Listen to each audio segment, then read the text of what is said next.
Formula One, often referred to as the pinnacle of motorsports. It's been the face of racing for so many years now, and I, a very intellectual F1 fan, am going to attempt to explain it. Except I'm not exactly very intellectual. Now, Formula One, with all of its glamour, beauty, speed, adrenaline, and engineering, is essentially 20 rich guys driving in circles. Thank you so much for watching.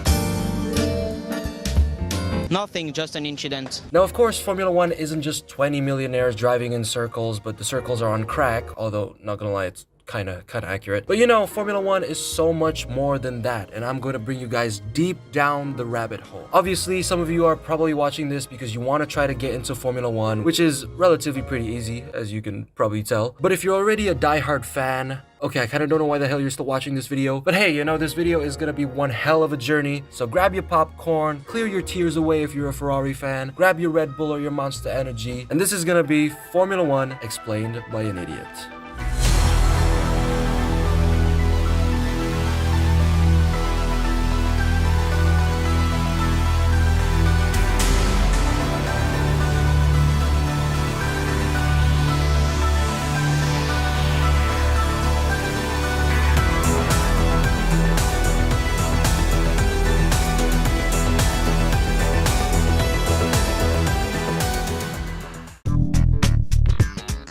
Alright, so starting off with the basic stuff, F1 is a sport where 10 teams with 2 drivers each race for points that tally up to a Drivers' World Championship, which is equivalent to like the Piston Cup. The F1 season starts in late February and ends in November. December to February is essentially the season break where there's no F1, aka the time where I lose my sanity and curl up into a ball and start crying. But it's also the time where some spicy F1 news gets released. In work terms, it's like hearing your favorite manager got fired or a coworker moved to the rival's business.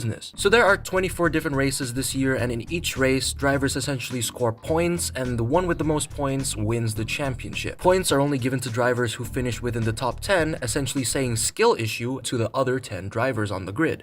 Once again, most unsportive driver of the Suck grid. my balls, mate. But aside from that, these points also tally up to a Constructors' Championship, which is the combined points of the 2 drivers in a team. The team with the most points from both drivers takes the Constructors' Championship, and the higher the team places, the more money that they get. Now, every single team in F1 has 2 drivers. There's no way around that. You can't have 3, probably just a reserve driver, which is essentially somebody to back up the other 2 drivers in case somebody gets sick. So every team has to have 2 drivers. Except for Aston Martin, because Lance Stroll is incapable of being a good driver. You've got to lift it. No! Hammond, you idiot, man! How can you be so useless, man? Now, each team before the season starts develops a car that follows the regulations set by the FIA. If you don't know what the FIA is, it stands for Forever an Insufferable Pain in the Ass. No, Mikey, no, Mikey, that was so not right. So the FIA basically makes these regulations that all teams have to follow to make their cars, and each team has to try to develop the fastest car which will help their drivers win points. Now, the development of the car also involves engines. So far, there are 4 engine manufacturers in F1, which are Mercedes, Ferrari, Honda, and Renault. Teams will have to choose an engine to work with, and they have to create the most aerodynamically efficient car on the grid, because if they don't, something like this happens.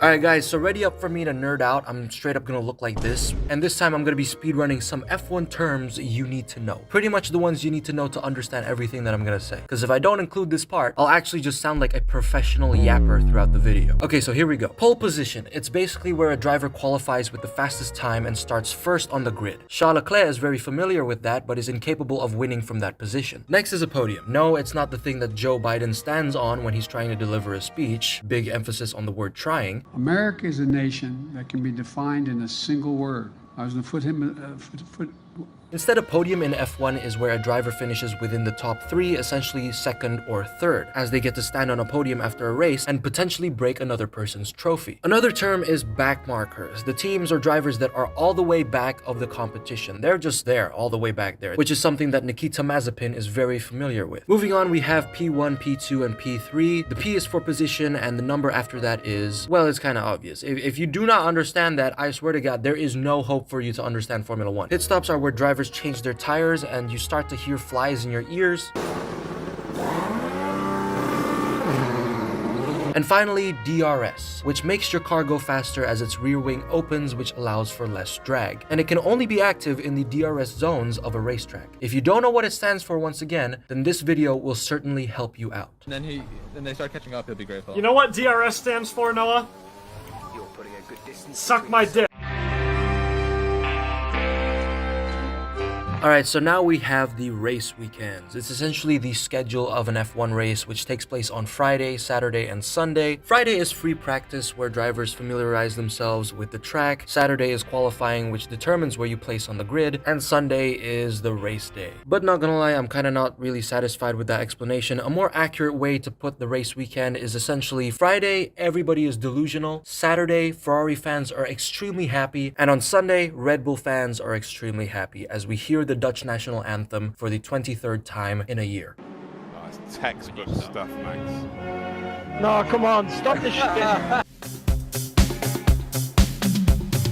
Okay, so what happens once the race goes on? What happens after it's lights out and away we go? Well, believe it or not, it's not just cars going in circles over and over. Although most of it is pretty much that. But no, you know, there's something called tire wear, which I'm gonna explain as clearly as possible in bedroom terms. There's the hard tires, which last the longest. There's the soft tires, which finishes the fastest. Medium tires are kind of the in-between. Wet tires is used when the track gets spicy and slippery. And the final tire compound is intermediates, which are used when the track is somewhat wet, which is about 1 to 3 milliliters damp, whereas for wets, it's ideal for when the track is really wet, like something around 4 milliliters damp and above. I just sounded like the biggest nerd in history. My goodness. Pardon my F1 addiction, guys, it's actually incurable. Like, I would be watching F1 while doing literally anything, to the point where I would run out of content to watch and start watching videos of a monkey putting out the fastest lap in a race.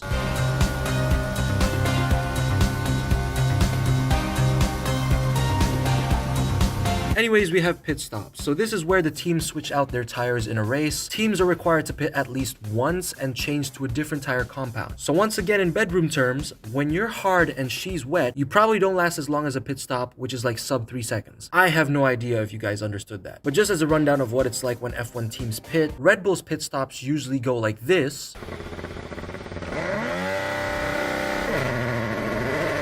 while Ferrari's pit stops are pretty much this. Look, they're not even there. There's not a single intermediate tyre in sight. They came in, whether that was the driver who called it or the... As for strategy, different races means different tires can be used. For example, there could be races that require drivers to have 2 pit stops because their tires don't last as long, or some people would go on a one-stop strategy and risk it all. Strategies can change depending on the situation, but essentially the teams opt for the most optimal tire combo. Except for Ferrari. He's tried everything! Box, Carlos, box. Oh. Confirm. Not now, not now. Oh, why were they telling you to pit? Now, with all of the info on Formula 1, which you guys just had thrown into your faces like Logan Sargent whenever he sees a barrier, you're probably wondering, which team should I support? And well, that's an amazing question, because me being, you know, a very intelligent Formula 1 fan, I'm going to give you guys the most accurate guide on F1 teams and drivers. Trust me, you will never see more accurate information in the world than this video. It's a Ferrari! It's a shitbox. Ferrari. So this team has pretty much had depressed drivers and fans since 2007. They do completely abysmal team strategies that make you think that you're high on crack, and has completely destroyed their past legacy of being the strongest team in Formula 1. Their driver Charles Leclerc has probably spent $1 million on his therapist after the tragedy, also called the 2022 season. And he's probably going to spend more after his contract extension. Now, if you don't know how this contract stuff works, basically these drivers are like employees and can get replaced or kept when their contract expires. Like the other driver Carlos Sainz, who is going to be replaced by Lewis Hamilton in 2025. Hey guys, is it hammer time yet?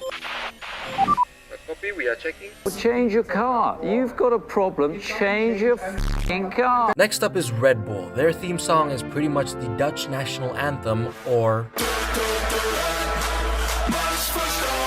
Some of their fans started supporting them probably because they're Dutch, or their team has been losing too much to the point where supporting Red Bull is their only way of coping. Red Bull also has the literal F-35 fighter jet as their Formula 1 car, since their chief technical officer has an entire research facility built into his head. As for their drivers, their main driver has daddy issues and their second driver forgot how to drive in 2023.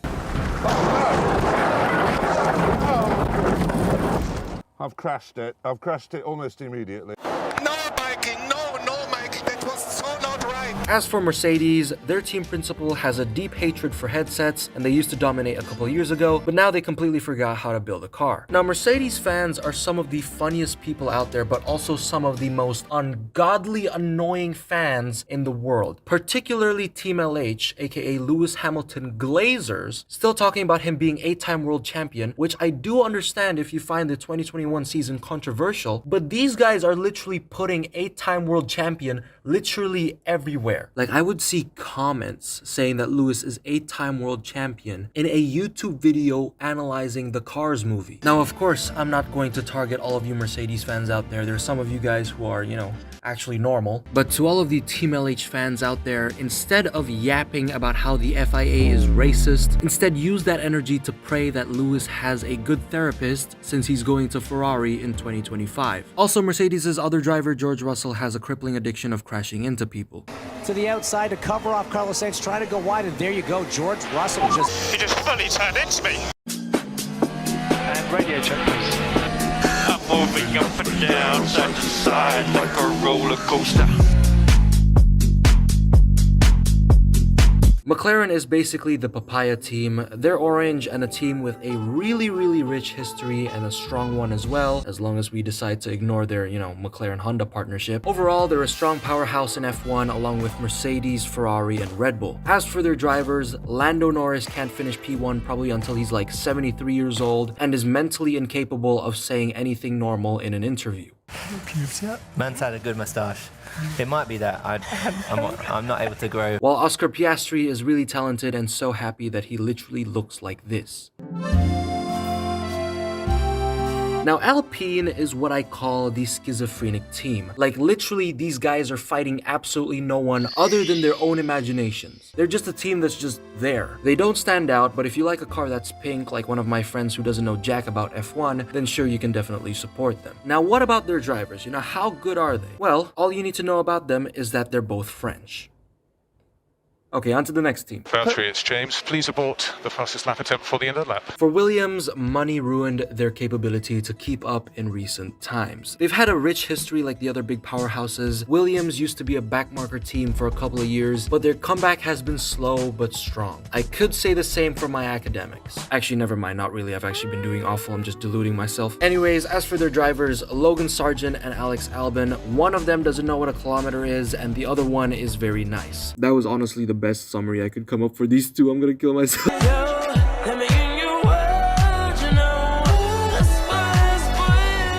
Aston Martin showed huge promise at the start of the 2023 season until they scrambled like maniacs not knowing how to develop their car. Also, yeah guys, throughout the season, teams in F1 can introduce upgrades to their car as long as they don't reach the cost cap, which is a limit of how much they can spend throughout the year. Now, most of the time, upgrades work brilliantly, except for whatever Aston Martin has been putting into their cars halfway throughout 2023. When it comes to their drivers, one of them is a 75-year-old rookie who makes TikToks every day but still keeps up with the competition. And their other driver is so consistently garbage that another team even roasted him in an interview.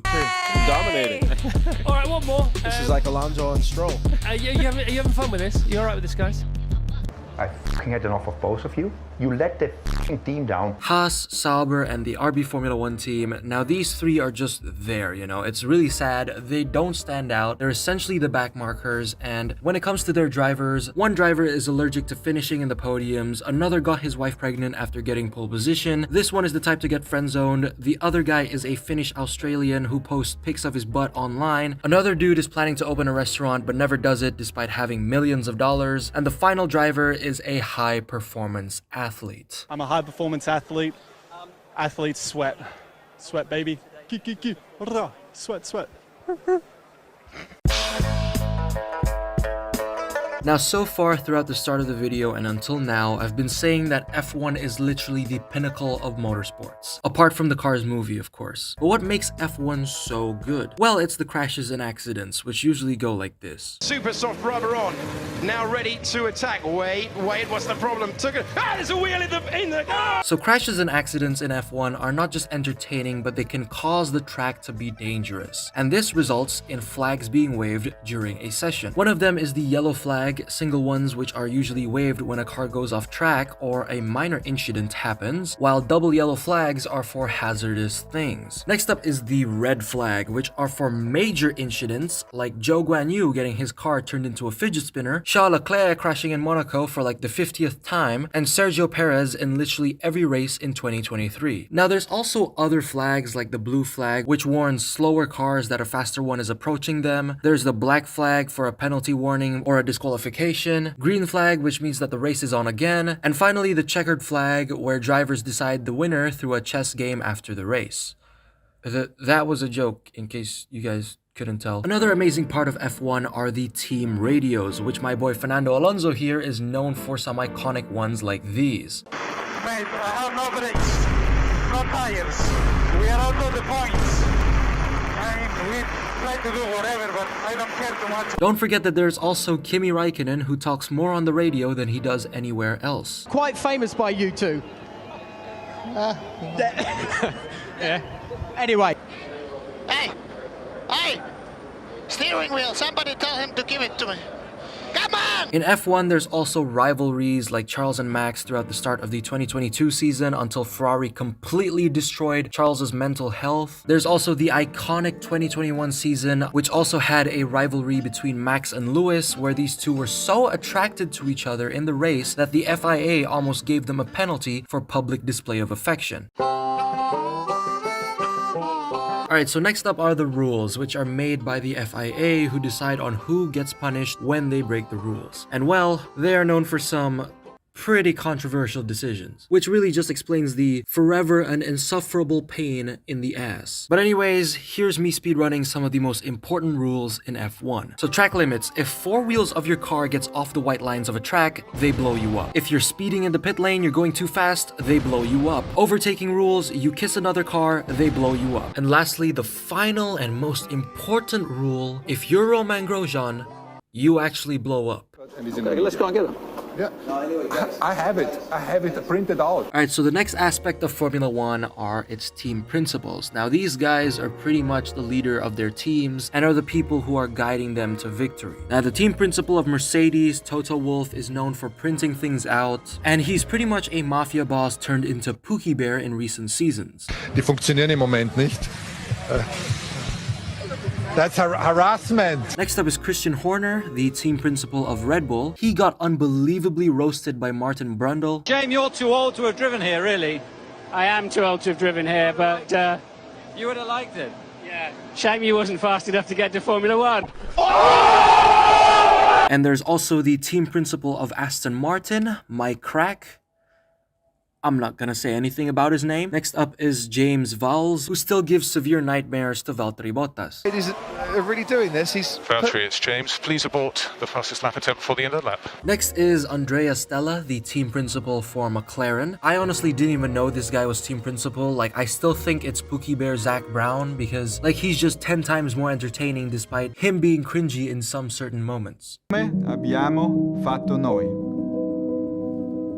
Arrivederci. Finally, it's gonna be Günther Steiner. Now, I know he was replaced recently, but piss off, you know, he's still in my heart. Anyway, Günther is the type of guy to swear 9 times in a sentence with only 5 words in it. He does not smash my door. Tell him that. If he doesn't want to come back, he better tell me now. Has he just done that now? Yeah, he smashed my fucking office door. So that is Formula One and the best explanation that I can come up for it. It's obviously, you know, the most accurate explanation of the sport, but I might still have probably missed a couple of things throughout making this video, so if I did miss out on anything, be sure to let me know. But what I do know though is that even if I might have fumbled, I didn't fumble as hard as Lance Stroll did in 2023. Thank you so much for watching.